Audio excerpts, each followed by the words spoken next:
Alhamdulillah, alhamdulillah mu'izzi man ata'ahu atqa'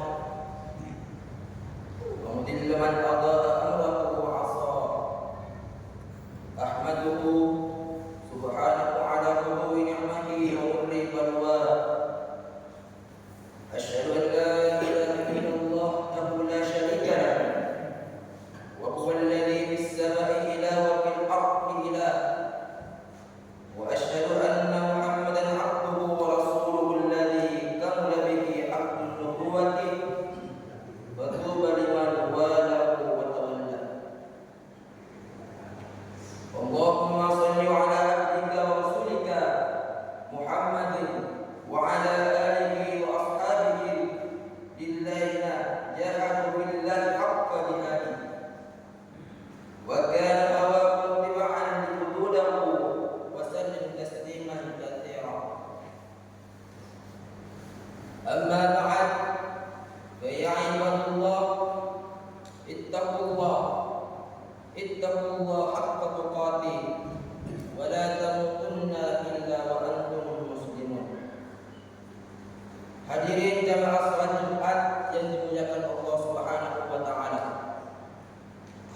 Melalui mimbar khutbah ini saya mengajak dan mengingatkan kaum muslimin, terutama pribadi saya, untuk senantiasa bertakwa kepada Allah Subhanahu wa taala dan selalu meningkatkan ketakwaan dengan penuh keikhlasan dan dalam menjalankan perintah-perintahnya dan menjauhi larangan-larangannya, serta meningkatkan ibadah kita, sebab dengan begitu hal tersebut merupakan rasa syukur atas kenikmatan yang telah diberikan Allah Subhanahu wa taala.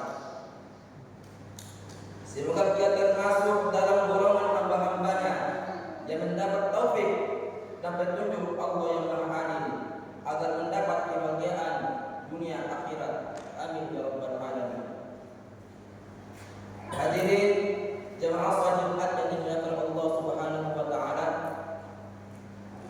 Utsman bin Hasan mengungkapkan di dalam kitab Qurratul Nasihin bahwa Nabi Muhammad pernah kedatangan malaikat Jibril alaihissalam memberitahukan kepada beliau tentang keutamaan bulan Sya'ban, utamanya pada malam nisfu Sya'ban. Jibril berkata, "Wahai Muhammad, pada malam ini pintu langit dan pintu rahmat dibuka, maka bangkitlah dan kerjakanlah salat, lalu angkatlah kepadamu dan kedua tanganmu seraya berdoa." Nabi Muhammad SAW bertanya, "Hai Jibril, apakah artinya malam ini?" Jibril menjawab, "Pada malam ini telah dibuka 300 pintu rahmat. Allah berkenan mengampuni semua orang yang tidak menyekutukan Allah dengan sesuatu pun, kecuali ahli sihir, orang yang suka bermusuhan, peminum khamar, orang melacurkan diri, pemakan harta riba, orang yang durhaka kepada kedua orang tuanya dengan domba, orang yang suka memutuskan hubungan persaudaraan. Bagi mereka tidak akan diampuni sehingga mereka bertobat dan menjauhi perbuatan-perbuatan tersebut." Pada bulan Sya'ban ini seluruh amal hamba dilakukan kepada Allah Subhanahu wa taala, sebagaimana dijelaskan dalam hadis, "Yarfa'ullahu a'mal al-ibadi kullaha fi hal syahr." Artinya Allah mengangkat amal-amal hambanya secara keseluruhan pada bulan Sya'ban. Mengenai keutamaan bulan Sya'ban ini juga dapat kita ketahui dari sabda Nabi sallallahu alaihi wasallam, "Fadlu Sya'ban 'ala sa'iri syuhuri kafadli 'ala sa'iri al-anbiya'i wa fadlu Ramadan 'ala sa'iri syuhuri kafadli Allahi 'ala ibadihi."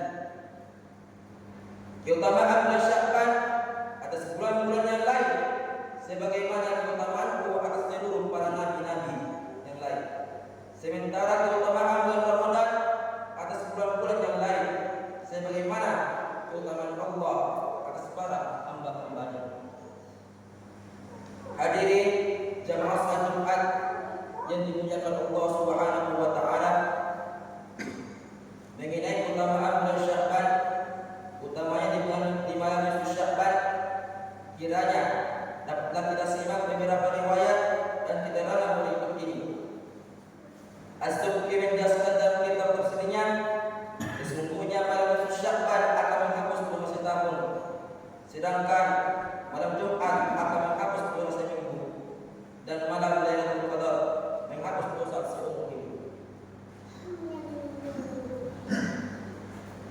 menghidupkan malam-malam ini dengan berbanyak ibadah menjadi sebab dihapusnya dosa-dosa.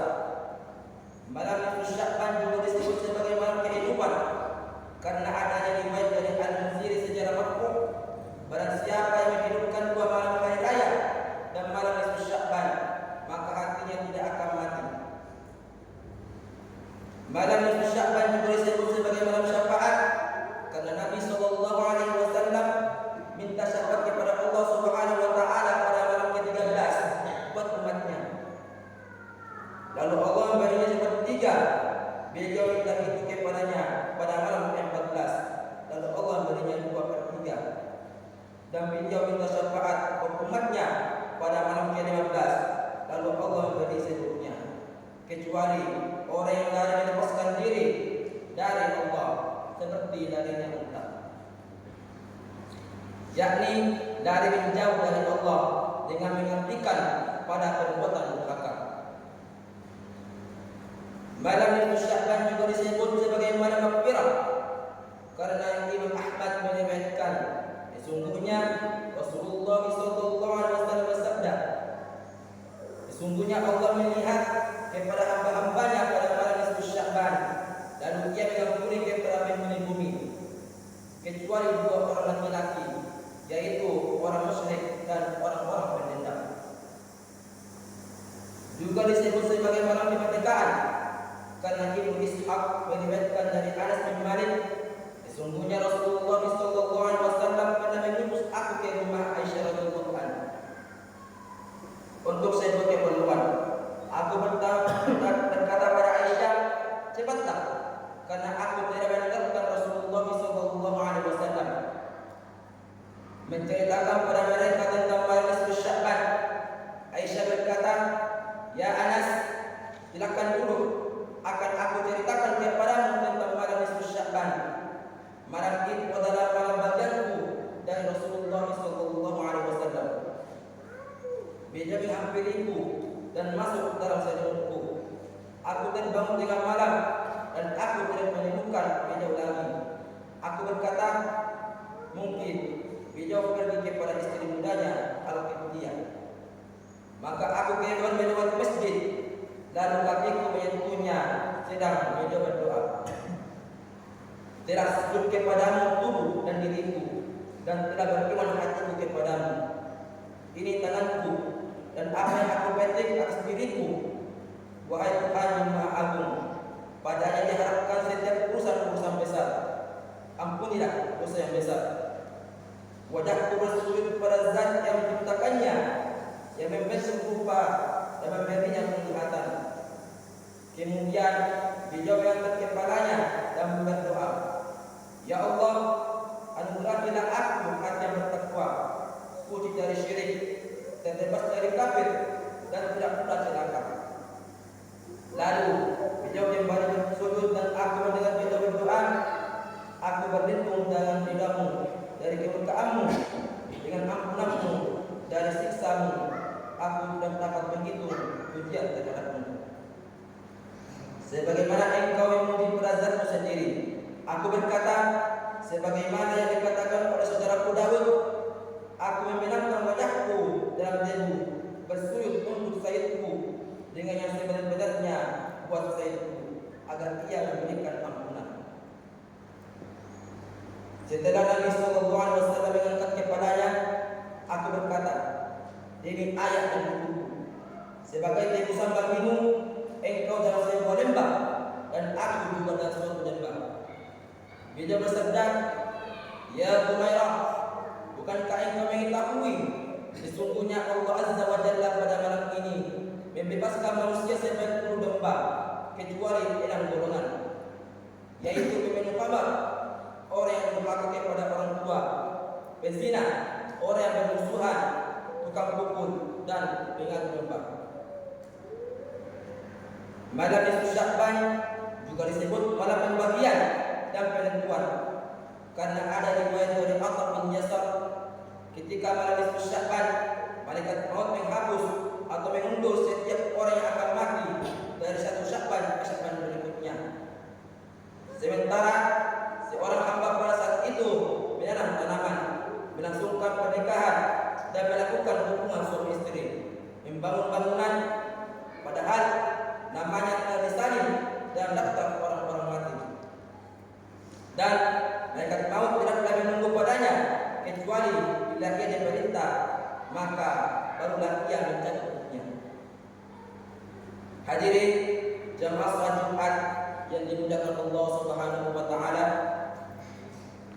dikatakan bahwa sesungguhnya malaikat-malaikat di langit memiliki buah-buah malam hari raya, sebagaimana orang-orang Islam di bumi juga memiliki buah-buah malam hari raya. Lalu hari raya malaikat adalah malam Barakah, yaitu malam nisfu Sya'ban dan malam Lailatul Qadar. Sedangkan hari raya orang-orang mukmin adalah hari raya Idul Fitri dan Adha. Karena itulah maka malam nisfu Sya'ban disebut sebagai malam hari raya malaikat. Selain Ramadan, bulan yang paling banyak beliau melakukan puasa di dalamnya ialah bulan Sya'ban. Sebagaimana disebutkan dalam riwayat berikut, diriwayatkan dari Aisyah radhiyallahu anha, ia berkata, sesungguhnya Rasulullah SAW berpuasa sehingga kami mengatakan, apakah beliau tidak berbuka? Lalu beliau berbuka. Dan sehingga kami mengatakan, kapan beliau tidak berpuasa? Lalu beliau tidak berpuasa. Adalah beliau paling banyak berpuasa di bulan Sya'ban selain bulan Ramadan. Dalam riwayat An-Nasa'i dari hadis Usamah radhiyallahu anhu berkata, "Ya Rasulullah, aku belum pernah melihat baginda berpuasa pada suatu bulan dari bulan-bulan ini seperti puasa baginda dalam bulan Sya'ban." Beliau bersabda, "Itu Sya'ban adalah sebuah bulan yang biasa dilalaikan manusia, yaitu bulan antara Rajab dan Ramadan. Sya'ban adalah sebuah bulan. Pada bulan itu amal-amal diangkat kepada Tuhan seluruh sekalian alam. Maka aku suka kalau amalku diangkat sementara aku dalam keadaan puasa." Di dalam Sahih Bukhari dan Imam Muslim diriwayatkan dari Aisyah radhiyallahu anha, dia berkata, "Aku tidak pernah melihat Nabi SAW menyempurnakan puasa satu bulan penuh sama sekali, kecuali bulan Ramadan. Dan aku tidak pernah melihat beliau puasa dalam suatu bulan yang lebih banyak daripada bulan Sya'ban." Hadirin jemaah salat Jumat yang dimuliakan Allah Subhanahu wa taala, akhirnya marilah di bulan yang mulia ini kita berbanyak melakukan puasa sebagaimana yang dilakukan oleh Rasulullah SAW, salat malam dan juga amal-amal saleh lainnya. Yang begitu, semoga kita menjadi insan yang bertakwa, yang mendapatkan kebahagiaan hidup di dunia dan akhirat dalam naungan ridha Allah Subhanahu wa taala. Amin. Amin ya rabbal alamin. Allahumma ja'alna wa iyyakum min ahli as-sa'adati ووفقنا لما تحب وترضى في جميع الأوقات. وإذا قرئ القرآن فاستمعوا له وأنصتوا لعلكم ترحمون. أعوذ بالله من الشيطان الرجيم. بسم الله الرحمن الرحيم. وأزلفت الجنة للمتقين غير بعيد وقل رب اغفر وارحم وأنت خير الراحمين.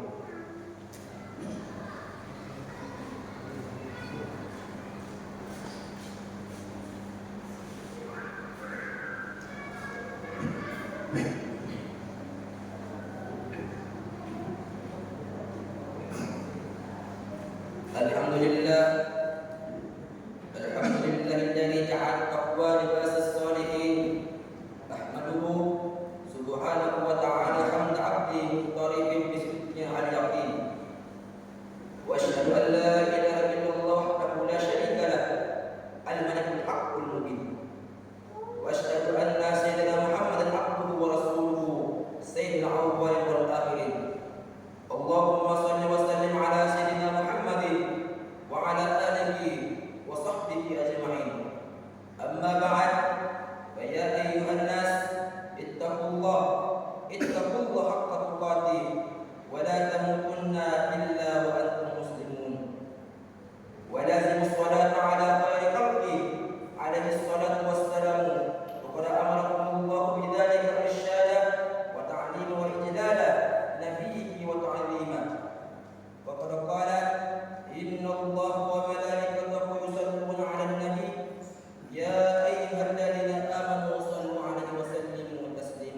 اللهم صل وسلم على سيدنا محمد النبي الأمي وعلى آله وصحبه ومن والاه.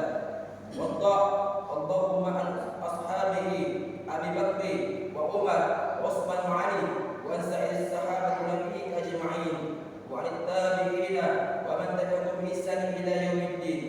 اللهم اغفر للمؤمنين والمؤمنات الأحياء منهم والأموات إنك سميع قريب مجيب الدعوات وقل الحاجات وغفر الذنوب والخطيئات برحمتك يا أرحم الراحمين.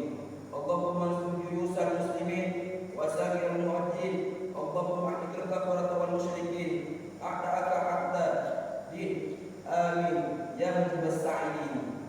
عباد الله إن الله يأمر بالعدل والإحسان وإيتاء القربى وينهى عن الفحشاء والمنكر والبغي يعظكم لعلكم تذكرون. والقول العظيم